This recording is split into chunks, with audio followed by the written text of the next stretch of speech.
So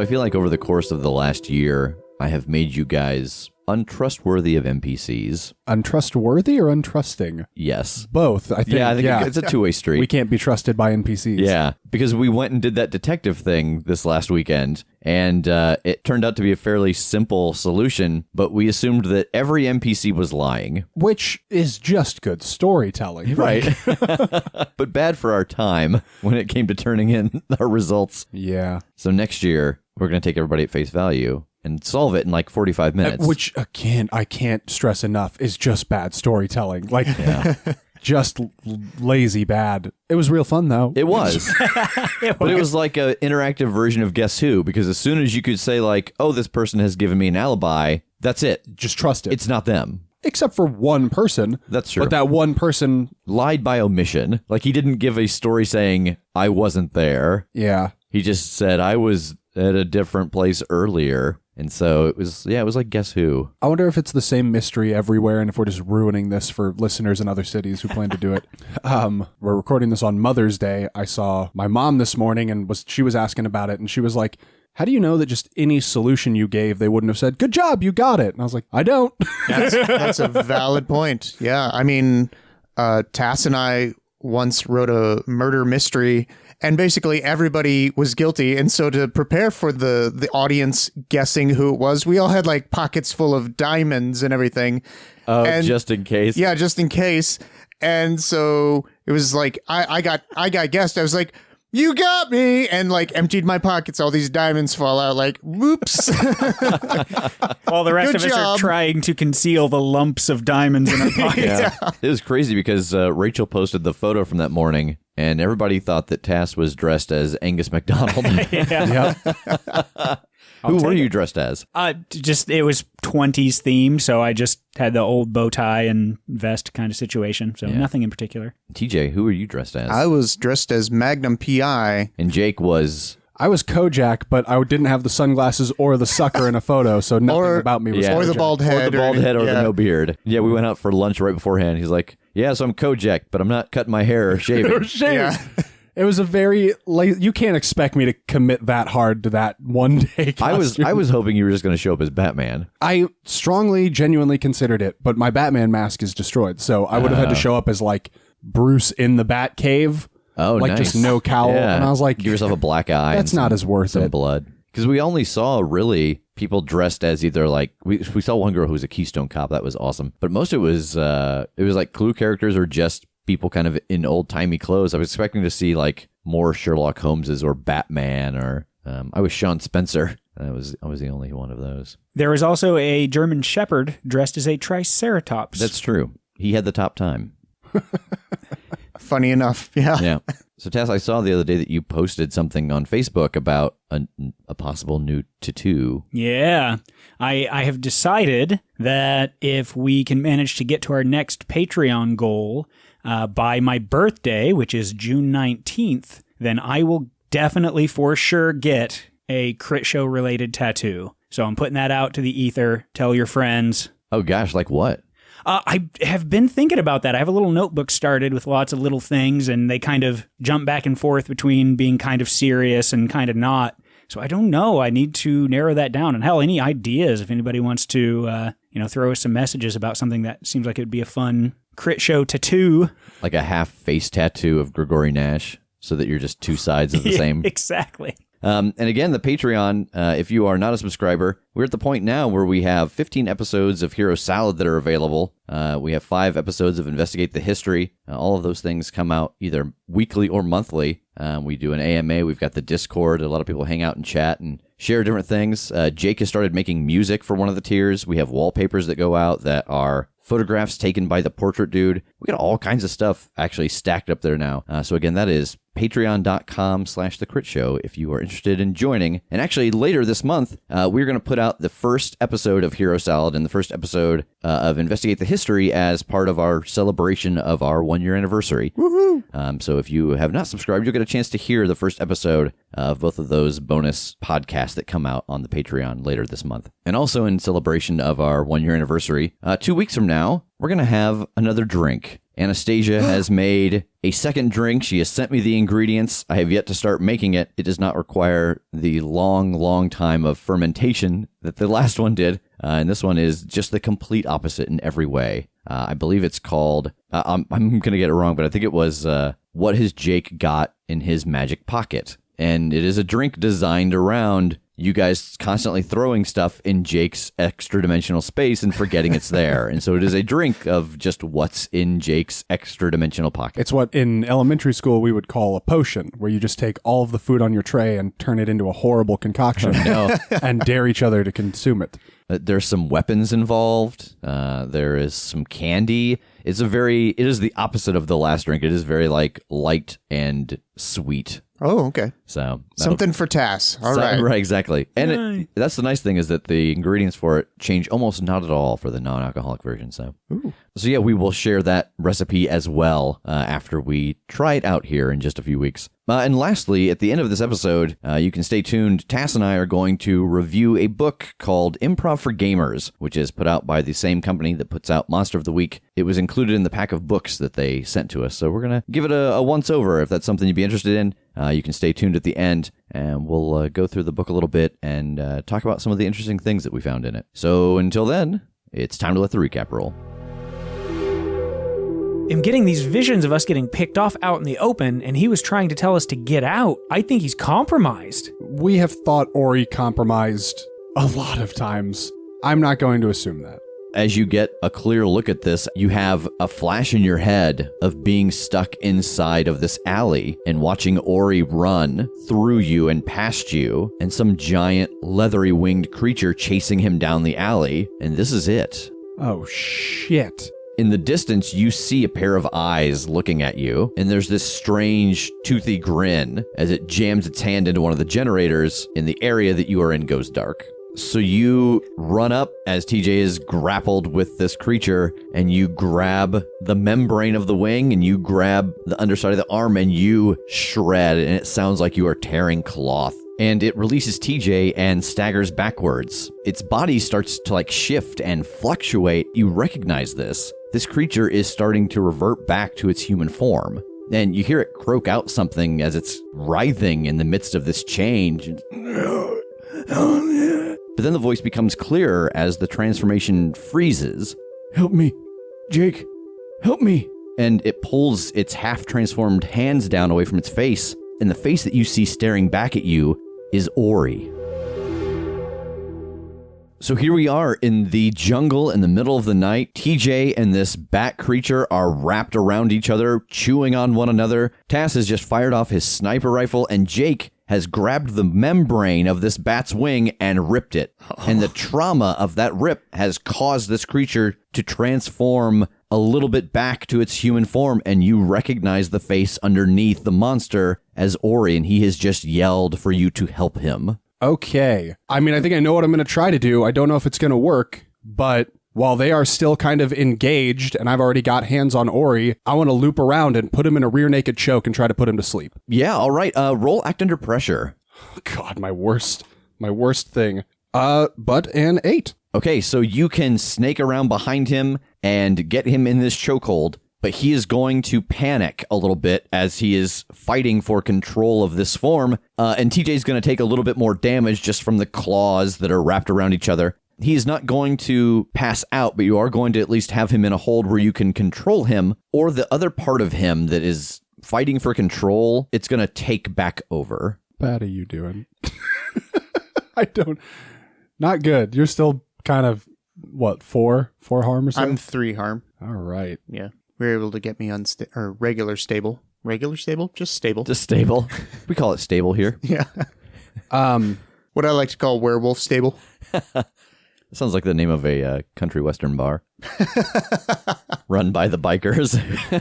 The werewolf stable. That's right. So the creature part of him is going to fight back, but I'm still going to put him to sleep? Yes, you're going to put him back to, you're going to be able to put him to sleep, but it's not going to be him anymore. And so I don't know that you know what that means for its, capabilities to come back or to whatever. So it is Ori. In this moment, Ori has talked to you. He is in control. He is like half transformed. Okay. I think I've got to let him hurt TJ some more. That really sucks, but he's going to do a lot more damage in a short amount of time if I don't. So you snake around behind him and you put pressure on his neck and he starts to pass out. And as he does, his claws rake back from TJ as he tries to reach for you just out of that animal instinct of being trapped and not having air. TJ, you take 1 point of damage, armor defeating from his claws, but he passes out.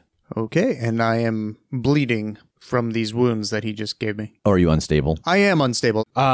Okay, he's in here and he wants to be in control again. Help me tie him up or something. We need to get him restrained, then we can take care of TJ, and then we'll figure out what to do with him. And I'm going to get my chains and try and like wrap them around him and link them up and make sure that even if he transforms again, he doesn't have like mobility. Yeah, I'll try to like help him out just to hold, I guess, Ori down while he's doing this, just in case he snaps back out of it. I guess I will put a foot on him as well, just to make sure he doesn't go anywhere. Okay. So you have successfully tied him up in this chain. Okay. I don't know what to do with him. We need to put him somewhere where we can like talk to him and he won't be exposed to anything. The vehicle bay. For some reason, that seems like the right place to put him to me. That works for now. I mean, we've got nowhere else really. All right. I'll carry him over there. Patch TJ up. Oh God, yeah. Jesus. Please. How you feeling, buddy? And thank you. Not good. I'm going to try to patch him up. All right. Roll medic. 7. So you can be stabilized or you can heal one. I think I'll just be stabilized for the moment. Good choice. Yeah, we should let everybody else know what's going on here, that we've got him. So. Okay, I'll go talk to them while you drag him over. Okay.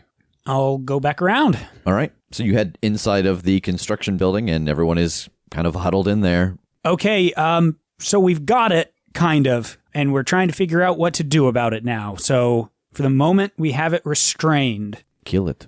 That's difficult. Oh, we've got all kinds of... Nope, not. Sorry. Like, I'll just be honest with you here. This is somebody we know. This is somebody that is a friend and has actually tried to help us out and is under a thrall. And I don't think at this instant we can in good conscience just kill him. I think we owe it to him because he has saved us multiple times at this point. If we can figure out a way to break this thrall and save this guy, we owe it to him. Very well. Where would you have us go then? I mean, unless there's something else coming, which we haven't really seen any indication of at the moment, I'd say stay together and stay here. I mean, we'll clearly let you know if this breaks bad and he gets loose. Do we have walkie-talkies or anything? Yes. Yeah, well, let's make sure that we're able to communicate here because we're taking him around to the garage to kind of hold him for the moment. And I guess you can come with us if you like, but maybe not being next to the monster would be good for you guys too. So I'd almost rather you either stay here or stay somewhere together and we'll be in contact if, we need to warn you. Very well. And she takes her walkie-talkie and she hands it to you. And as you start to walk towards the door to go back out, she walks with you and she stops at the door. If this thing kills any of my people, it is on you. I know. She nods and walks back inside. And I'm going to head out to meet the other two. So you guys arrive at the vehicle bay, and inside, as we had mentioned before, there is the Jeep that is partially out. It's got its nose hanging out the front of the garage door, and then deeper inside is another Jeep. I'm just going to kind of pull him into a corner, not like near a car or anything specific, just maybe like the back wall. And once they both get there, I want to kind of sit down and like pull him like back to me, like up into my lap, where it's like I can wake him up, and I'm kind of like holding him like a soldier that's gone down in like a Vietnam movie, Oh, yeah. But like where, his back against your chest. Yeah, but where realistically, if he goes wild, I'm in a good position to try and restrain him again. Okay. So something that will seem comforting to someone waking up and is secretly offensive. Yeah. Like he's going to nuzzle the... into my bosom, yeah. Yeah, exactly. Okay. And then once they're in there, I'll just try and wake him up, like gently. Hey, Ori. Yeah, I mean, I assume with your knowledge of chokeholds and all that you also know how to wake someone up from one. Well, really it would be, they go to sleep after a few seconds, and once you let go and their blood flow starts again, they start to wake up. So it would be kind of a matter of pressure on, pressure off, pressure on, pressure off for as long as I needed him to be out. I have a very good image in my head of like you walking him across this lawn and just stopping every 6 seconds and squeezing his neck again and then dragging him and squeeze. The old drag and squeeze. I picture it as like Metal Gear Solid. It's just like he said, you're dragging and squeezing, and then you accidentally hit the X button too many times and you snap his neck. I mean, yeah, regardless, this is a dangerous thing at least for a normal human, it is a dangerous thing anyway to try and keep somebody out. So yeah, after a couple of moments, he starts to come around. Hey man, you all right? I don't think I can be awake for very long. And he kind of shakes a little bit. What's going on? Why are you here? You had the wherewithal to warn us. I can't take control in the dark. It's too strong for me to hold it back. And he's shaking. In the dark. So if we light this place up, you'll be all right? No, not the light. This. And he starts to transform again. I mean, I'll put the pressure back on. And he does. He goes out, but the sleeping figure you have is now the bat again. Was he still half transformed when I drug him away? Or was he back to Ori form? He was still half. Okay. I'm curious if he goes back to human form, if there is damage to him from the damage to the wing. Or if that is just kind of only when he's a bat. When he goes back bat form, is the wing still hurt? Yes. All right. I think if somebody else can take my place and keep him out for a second, I can spend a moment to use one of my other abjuration effects to draw a glyph that will completely trap a monster within its bounds. Okay. And then that way, at the very least, we've got him locked down. He can't get out of that spot. I feel like I can explain pretty easily, like, what they would want to do to keep him unconscious if you guys don't know. Yeah. That's a day one lesson, literally. No, I've done it before. I can try to take over here. I almost choked out my instructor once. Perfect. Yeah, so they are able to keep him unconscious, and you're able to get these glyphs off. And now he is inside of this. I assume you make it pretty tight around him? Yeah, just body size. Okay, he shouldn't be able to get out of that. We need to figure out how to break him or just watch him until sunup. Can I just take a second and say how badass that is? Like, awesome, dude. Whatever you did, whatever you're looking at, thanks. Holy shit. What are you talking about? I think he's talking about your magic. Yeah, like you stopped him from getting in that building, and now this is hardcore. Just, I don't even know if this works. He didn't try to get in the building. We'll see if he tries to get out of this. I don't know that this is functioning. So, well, I'm going to be an optimist and say this is awesome. Well, I hope so. Yeah, thank you. I don't know, without calling Rev or Margaret or somebody to see if there's a way to break whatever this connection is, I don't know what to do. Except hold him here till sunlight. Do we even have cell service out here? I haven't even looked. I haven't even thought to look. We're in the jungle. There's no chance in hell. And I'm going to walk outside and try. You do not, but I think that you would know, like They've got to have a sat phone or something around here. They have a way to communicate out. Okay. Well, I feel like at the very least, two of us should kind of stay on guard here, because he'll probably be awake any moment. If one of us wants to go try and call out or something, go get the line out. Okay. Tej, I know you're kind of hurting. Do you want to go make a call while we stay here in case this goes bad? That's a great idea. So I will go and see if I can find Sroka. Yeah, I mean, they are still in there just kind of waiting to see what your guys' plan is. Hey, Sroka, I was wondering, do you have a sat phone? We don't have any cell service here. Yes. We need to make a call over to IPT in Indy. Oh, well, all right, here you go. All she right. pulls it out and hands it to you. Thanks. And I clumsily press the buttons with my fingers and dial the number. Hello? Margaret, it's Tej. Oh, hi. Hey, so we ran into something here. It looks like Ori is somehow, he's a vampire. I mean, we already knew that, but like he attacked the camp and he's a big winged vampire. Do you happen to know what like his weaknesses might be, or if like there's a way to turn him back? Stake to the heart? Well, you know, he's a friend. I mean, he's our informant and everything from Hawaii. You said he was trying to kill you, right? Yeah, well, we got him all, you know, bundled up and everything, and he's nice and secure now. But he's not dead. Well, that's what I'm saying is, should you remedy that if he was trying to kill you? No, And that's a genuine question mark. I'm a little confused by some of this. Like, yeah, but no, but yeah. So, I mean, if I describe him to you, could you tell us what kind of vampire he might be? What's it matter if you're not trying to kill him? Well, we might be able to subdue him better. I'm confused. We don't want to kill him. I don't know why that's so hard to... What else do you think we do? Like, what do you want me to tell you? I don't understand what you're asking me. If you give me a monster and I give you a description of it, it's to kill it. Have you seen us take prisoners? That's not what we do. Guess not. Never really thought about it like that.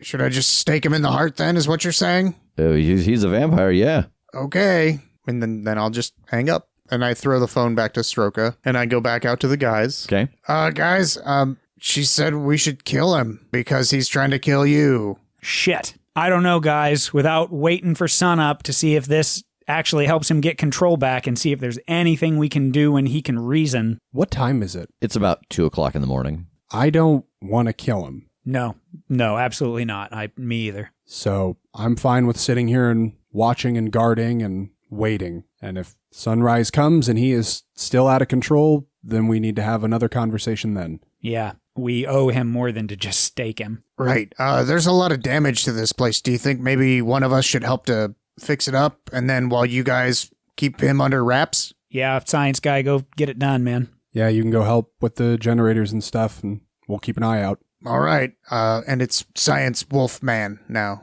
Cool. So, yeah, I'm going to go over to Hewlett, and I'm going to, say, hey, I'm volunteering my services. Cool, for what? We got to get this place fixed up, right? Oh, all the busted generators. Yeah. Yeah, I suppose is it safe to go? Tass told us all to just hide in here. Yeah, everything's fine now. We got it under wraps. So, they're going to chill out with the creature, and they've got it under a spell and everything, so it should be all right. Oh, okay. Is it? I think he just looks at Stroka and she shrugs and nods. And so they all go out and start to work on the generators. TJ, roll sharp. I got a 10. All right. So you are able to help them go around and restore all the generators. Jake, your magic doesn't really have any ramifications. It doesn't really have any they might break through it. It says it cannot leave the glyph unless it finds a clever workaround. I think that while you guys are watching this, because you know specifically what you're warding against, that when it wakes up, it starts to move around and it instantly gets out of the chains because it turns to mist. You've seen Ori teleport this way, and it looks at you and grins, and it goes to teleport, and you see that it doesn't fully turn to that mist. Like it's starting to come in your direction, and it gets blocked by that. And so it gets frustrated and starts pounding on the walls of this, imaginary dome and on the ground, but it is not able to get out. Nice. I think, knowing that it's just kind of stuck in there, I would just spend the next few hours talking to it like it's Ori and recounting, hey, remember in Hawaii remember when we ate pizza and played Xbox? Just talking to him about good times that we've had. Roll luck. 10. About an hour before the sun comes up, you see that when it watches you, it's not watching you like a predator anymore, that it is processing what you're saying. And you even see a little bit of eyebrow movement that go along with the surprising moments of a story. There's just a little bit of a sign of humanity after you spend about 5 hours just talking to it like it is Ori. And come around 7:00 in the morning, TJ has helped them repair the generators. Some of them they've actually had to replace from the equipment shed. And inside of the dome, there is a shimmer as you see his skin ripple, and he gets about 1.5 feet shorter, and all of the fur goes away, and his features get less sharp. And it is Ori, naked on the ground on a pile of chains. How's that wing arm look? You can very clearly see the rip in his flesh and a disconnected tricep. God. Is he conscious? He is. How you doing now, bud? Better, I guess. Man, that's weird. What? Just being in that thing, I can see what's going on, but I just can't control it. Are you in control now? Yeah, it's always there, but it's just too strong at night for me to keep it back. Tass, do you want to try and patch up that arm? Yeah, can I without ruining the glyph and stuff? I assume we can go in and out of it, right? I don't know. I'm going to say no. I think that like the ring of salt. To get inside, you would scuff it up to be in there with him, and so it would break it. Sorry, man. I didn't know it was you when I ripped your arm up, but I hope you understand I can't let you out right now. We gotta figure this out. Yeah, no, I totally get it. Do you know any way at all, short of just killing Nash, to make this stop? I mean, this isn't him. This is me. They've been training me ever since they brought me in to replace Eston, and I think that he's been training me not as well as he's been training the things I can do, if that makes sense. Like Yeah. he's strengthening all my powers, but maybe not teaching me like the how to keep him in check part. Probably on purpose. So, with this whole talk that we're having with Ori and everything, I think I could probably fix his problem and our problem at the same time. It's like this physical like reaction that he's having, the bestial side that's coming across him. I've been watching a lot of Star Trek lately, and they use a lot of these like inhibitors. Like somebody's got a problem with their telepathy, so they'll put on like an inhibitor on their neck or something like that. Oh, like something that targets a specific part of the brain and like helps it or turns it off, or it turns it off. Okay, so you want to try to create something to like repress the animalistic part of his brain that's taking over. Correct, yeah. All right, roll weird science. Okay. Ooh. That would be a 9. All right, so what is your requirement? It won't work exactly as you intended it. And I'm going to pick for mine. It will take a long time to get it working. How long we talking here? It's going to take the better part of a full day to create this. Okay. So like through another night cycle? Correct. That's all right. We just can't let him out. Yeah. He agreed, so... So as this day happens, is there anything that the two of you want to do? Not TJ, who's working. Yeah, I would spend at least a good portion of the day. I mean, I don't want to leave him alone, probably. So I'd just be asking him questions. Why are you here? He got word about IPT trying to get their satellites in the sky again, and he was leaving, so he sent me here to check it out and, to deal with it if I could. But then when I got here, I saw the three of you, and it was weird. There's something about seeing you guys, this thing, the creature part of me, it's always there in the back of my brain, but when I saw you guys, it took over. And that's the first time that it's ever happened. It's always stronger at night. I can feel it wanting to come out. But as soon as I saw you guys, it forcibly took over. And man, I tried to warn you as it was happening. I don't know if you got it or not. Yeah, I did get it. Thank you. I mean, clearly we didn't do very good with the warning, but he's leaving. He's going where? I don't know. He got a hold of something a while ago, and he said he was going to go visit some old friends or something.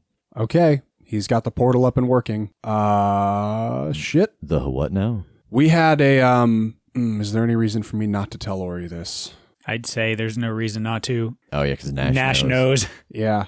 Our organization had a thing. They could open up portals to other dimensions, and they used to do it a lot. And then the guy who kind of ran it vanished in one of them, and with him, the ability to use that power. And we have been kind of recreating that, but we accidentally led Nash right to it, and he stole the tech. So we've got a theory that he's got other hymns or something in other dimensions that he's colluding with. There's a team behind his power from other dimensions. Oh, Into the Spider-Verse. Very much like Into the Spider-Verse. And now I'm a little concerned that he's going to get to James before we do. Yeah.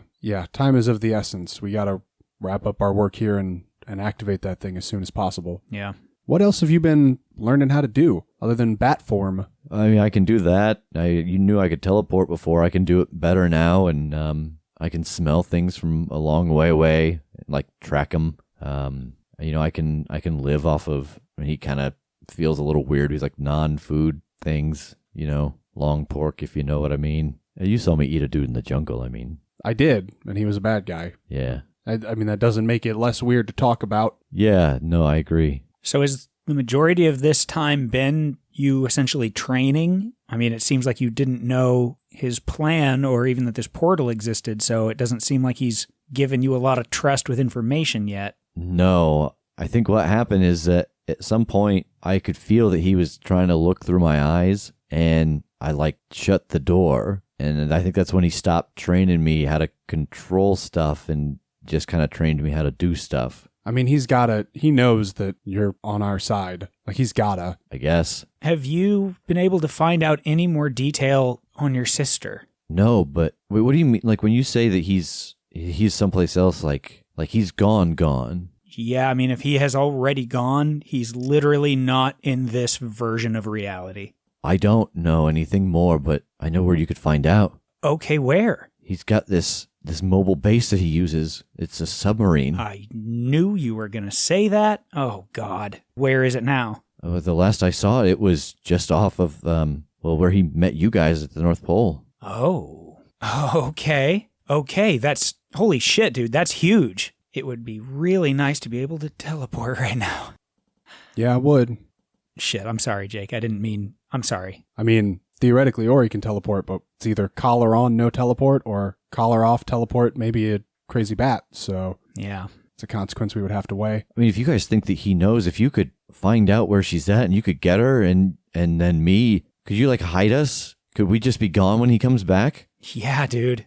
Yeah. If that information is there, I made you that promise that we would do everything we could, and here we go. This is it. And as you say that, he starts to smile, and then he starts to cry, and he sits on the ground and just cries. There's a sense of relief, maybe hope in him that he hasn't had in a long time. All right. So we're going to need gear that we don't have, because, even after we get there, which is a whole other can of worms, we're going to need like a boat and sonar and diving gear. We're going to have to go out in the freezing Arctic waters. Yeah. Well, I mean, I'll have to call Margaret anyway. We're kind of trapped out here, so they'll have to bring us something to be able to get back. So hopefully we can add this stuff to the list. Ori, what in the world are we looking for? I don't understand the question. So you say this information is there, like where she might be held. Do you think she's held on the boat, or am I looking for like a computer or something, or files, or somebody that would know where she is? I don't know. I just know that's essentially his lair. If it's important to him, or if it's worth protecting, that's where it's at. Okay, so we'll just have to kind of be ready for a full sweep on that. Okay, I'll put in a call to Margaret. Hello. I assume that was your transition, the long stare that you just looked at me across the table. It was. Okay, so we've got stuff sort of in hand down here, except for a few things. The helicopter is destroyed entirely, so we're kind of trapped. Oh. So any assistance on that might be helpful. I don't know if we have any more resources or somebody else with a flying machine or some way to get us out of here. And I think we know where Nash's layer is. We just need scuba gear. We need a way to potentially locate a submarine. Oh. And I think we have a way to do a little bit of a siege here. In theory, it's back up near the North Pole. Oh. Can I ask, what are you trying to get? Right off the bat, we can help Ori. He's kind of trapped in this situation because someone important to him is being held. If we can find out where that is, or if that person is even there, this is a rescue mission. On top of that, I mean, my God, if we can get into the belly of the beast, the actual lair of this guy, who knows what all we could find. This is the only real major lead we have had in a while, and it would be insane not to act on it as fast as possible while we still have a little bit of element of surprise. What are we going to do about the satellites? Everyone is still in the wind without those in the air. Yeah, absolutely. We absolutely do need to get everything built back up here. Some generators were destroyed, so we're going to be working on that. I think they're already working on getting some of those back online. I don't know the timeline here. Do you know how long out they were? Who, Soroka? Yeah. No, but I mean, TJ's there to assist, right? To make it a faster process. Yeah, I guess I'll just have to talk that over with them and then with the guys to get our timeline. But yeah, I mean, at some point, whether we wait to get this done or race off, which I don't like the idea of racing off, but one way or another, we're going to need some of this stuff. All right. Yeah, let me see what I can do. I'll be in touch. Okay. Thank you so much. This is interesting because I think you guys are getting to a point now where, I think this is the first time this has happened, you may not run in a parallel line with Margaret anymore about what needs to be done. Yeah, that's like fair. You guys want to get to the North Pole and get to the submarine. Margaret wants to save the rest of the agents by making it so they can get intel and communicate with each other again. I mean, I'm on board with the stay here and get the satellites running first plan. I'm with Margaret. That's what we were here to do. If Nash is already off-world, for lack of a better term, and we've got Ori under control, if we put the pedal to the metal on this, I think we could get this done first before we have to get out of here. I'm worried about it either way, because if we leave this and go straight up there, we're doing the same thing we did with Noel. And if we don't act on this, we don't know where he's going. We know that time works in different ways in different places. He could be back in 5 minutes. He could be back well before we ever get there, even if we go straight up. So I think just time is always a major factor here, and we just make our hard decision and live with very realistically not being able to help Ori, or very realistically leaving them exposed. Can I ask Soroka? Can I talk to her and ask her what the timeline is here? Sure. How long do you expect it to take? How long would it have taken without us, and how long did you expect it to take with us to get this up and running? Without you, it would have probably been about maybe a week and a half more.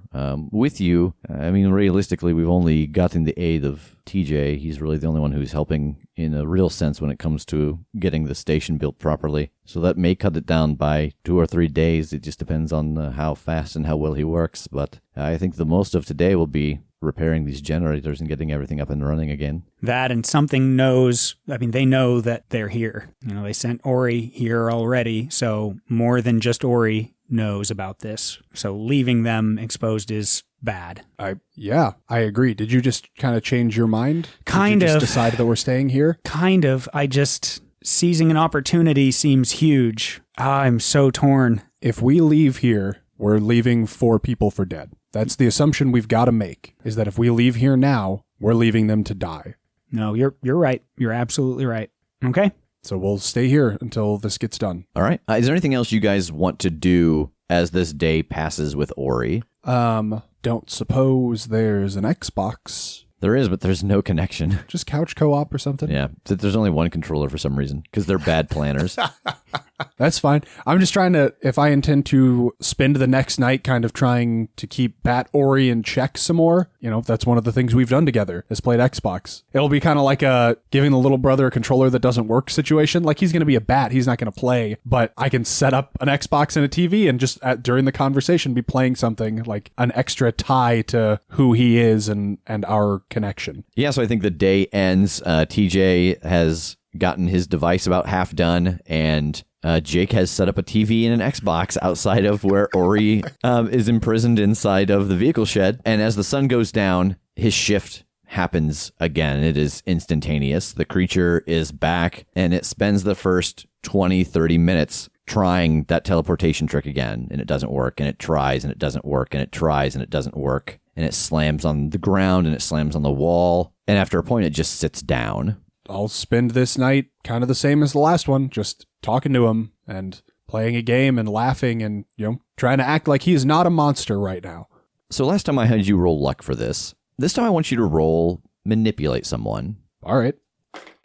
7. It takes a little less time than the previous night, but at some point it scoots a little closer to the edge and it watches the Xbox and it watches you as you talk. And again, it doesn't always look like it's comprehending, but there are moments where you see eyebrows raise and glint in an eye, and even something that could be a smile if it wasn't snarling. Is this that Shaun of the Dead moment where at the end, him and his friend are playing like video games, but his friend's a zombie still? Yeah, it kind of is that Shaun of the Dead moment. That's a good pull. Thank you. And so as you guys are sitting there and playing and you're talking, the sun comes up the next morning. TJ walks into the vehicle bay with a collar in his hand as Ori transforms back into his human form.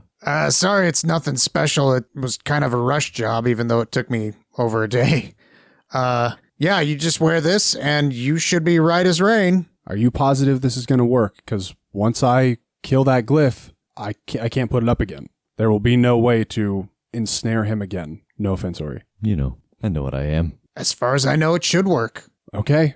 And I'm going to go over to the glyph, look at the guys like, you ready? Let's do the damn thing. I look at Ori, is this cool? Yeah. All right. And I put the collar on him and I activate it. You get the collar on him and you turn it on and he starts to convulse and scream, and you see that he shifts back and forth very quickly between the man and the monster, and there is a strange, grotesque flash of every combination of the two combined that you can see. And as this happens, the whole thing turns hazy and gray and white and blue. And when it's all done, Ori is standing in front of you in his completely human-looking form, made only out of mist.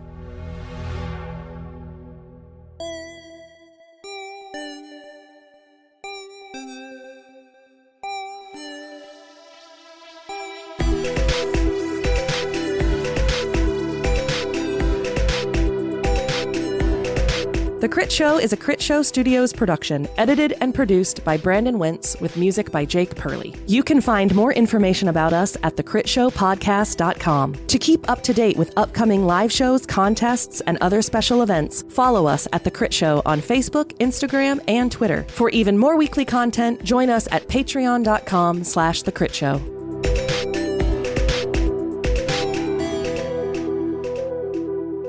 Hey everybody, Rev and Tass here. Thanks for hanging out after the episode. We're going to take a couple minutes to talk about Improv for Gamers, which is a book by Evil Hat Productions. It was written by Karen Twelves.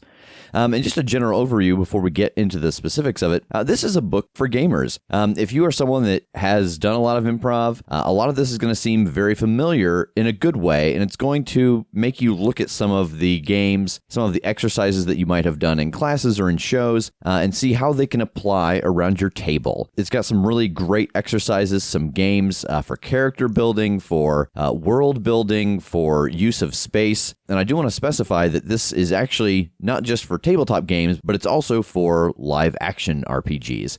So they have games that go along with any type of game that you might be playing where people need to interact, be in character, think fast, build a story, build a world, build a backstory in the moment. So yeah, we won't touch on everything in the book, but we are going to just kind of go over a couple things that stuck out to us and how they might be helpful around your table. Yeah, I really like this book for its beauty and simplicity. You know, it sets up, first of all, right off the bat, just that it is a really good intro for improv in general. If you've never done improv, you can go through this book kind of even without gaming in mind and still get a really good handle on it if you go through all these steps, kind of look at the overall themes of each section, and, you know, have a group that is ready and willing to try out these games and these exercises and these warm-ups.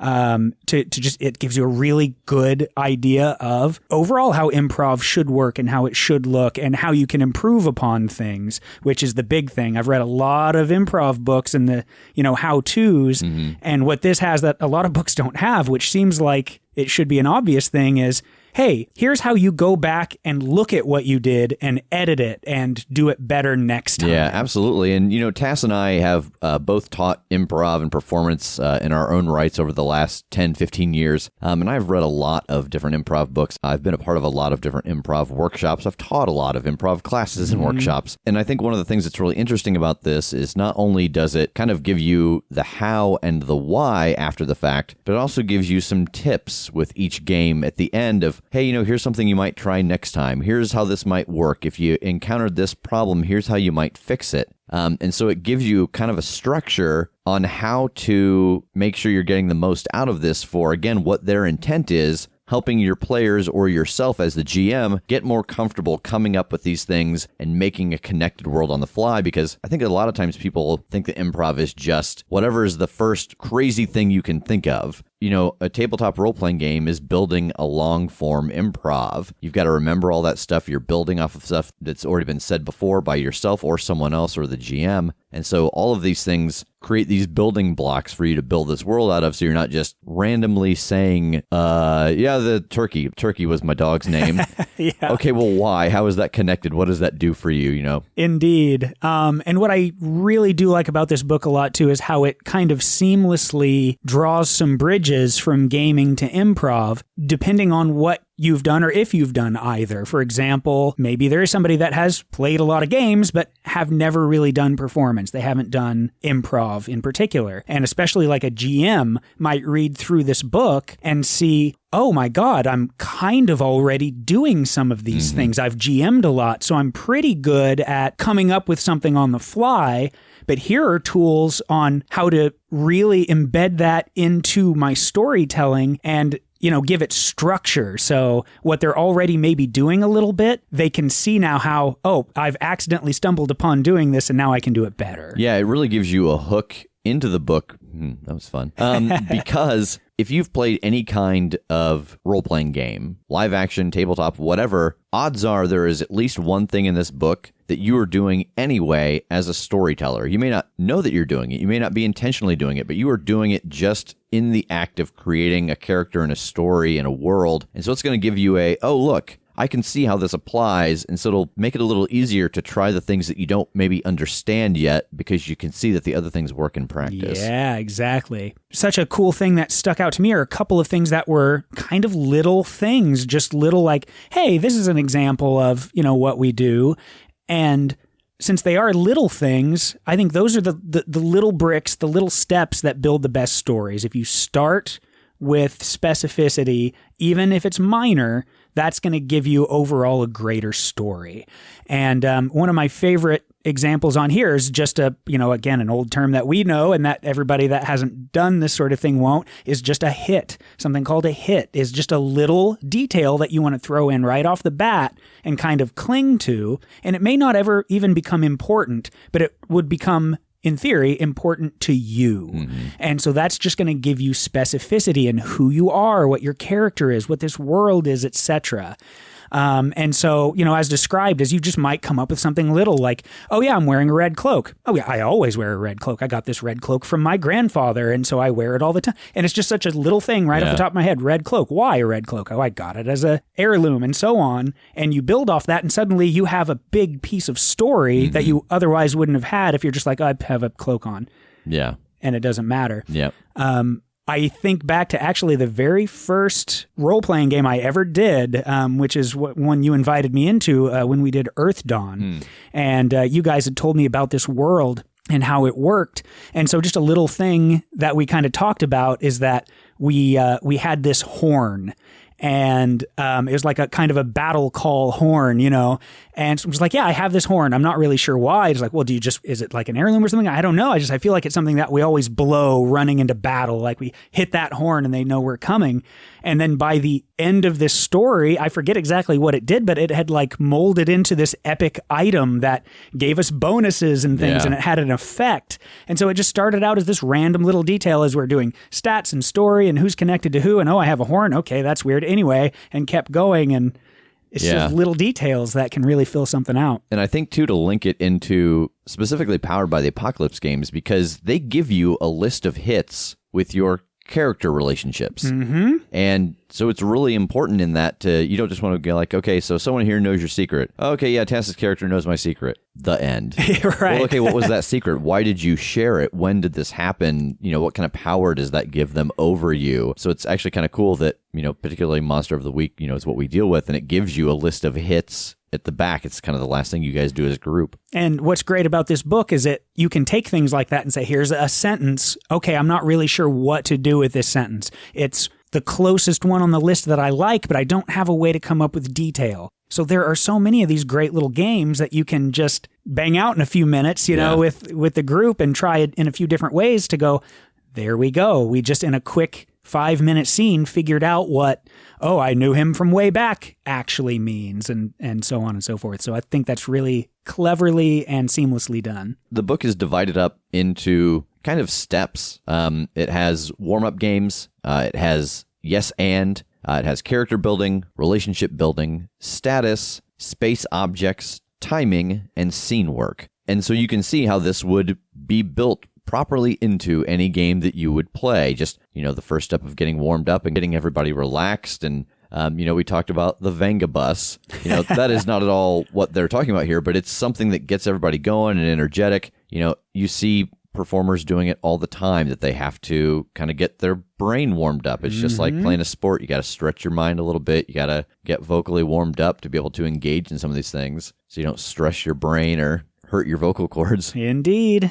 So I think my question is, out of these sections, you personally, what is your favorite one? I'm going to actually narrow down to a game because it is one that's just, again, one of the more simple. It's almost more of a warm-up game. But again, especially for people starting out, I'm trying to keep in mind, like, session 1, we're building this world, we're building this story. Yeah. And there's just the simplest game called 3 Things. And just the idea is quick thinking, but working in detail. So you kind of get in a circle and, person A looks over to person B and says 3 things, and then just whatever theme they want. So 3 things, what would you find in a forest? And just as rapid fire as they can, whatever, trees, bear, hunter. And then they turn to the next person. 3 things that you'd find in an ice cream shop. Yeah. Ice cream, freezer, and so on and so forth. Yeah. And it's just to keep that momentum going.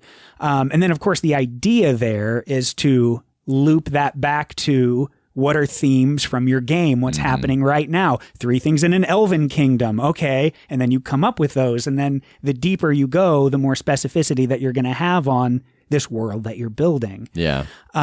So I love that idea of warming up as well as world building at the same time. And there are so many little things like that, like even just going into your backstory, having that specificity where you can just ask a question about yourself. You're not sure what to do.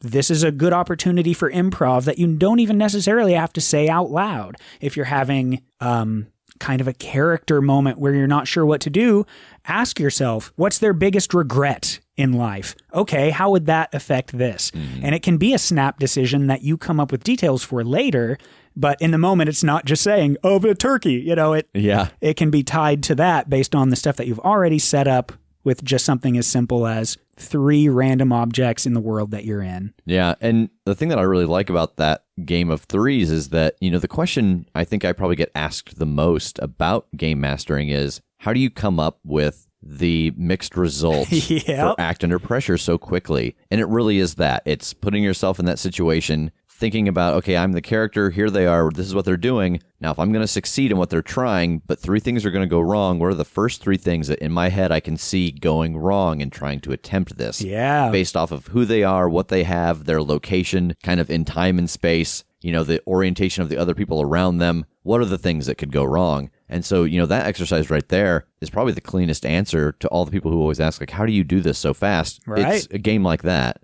For me, the thing that I like the most, and I actually, you guys playing yourselves in our game, this doesn't really work out because we already know it, but I love status numbers. I do this with every show that I direct. The idea that everyone involved has a number on their forehead, and the higher the number, the more important they are in the world. Yeah. And so you have to treat people with the deference that they deserve based off of their number, but you don't know the number that's on your head. And so you have to start gauging people. Oh, how is this person treating me? Okay, I must be lower than I think. Oh, this person with a 2, oh, they're treating me well, so I think I'm above that. And then at the end, you line up and see if you can get into the order of your numbers. And, that is such a big part of gaming that doesn't always come into play when it comes to character creation and group dynamic is status. Because you're all on a team, you're kind of working together. But I think the really good, really dynamic teams that you see are people that have a different status. That I think I'm better than this person in the team, but I like this person. Yeah. Or, this person is better than me. I want to look up to them and be like them. I don't think much of myself. I don't think we often think a lot about the status in a group because we kind of think of the group as equals.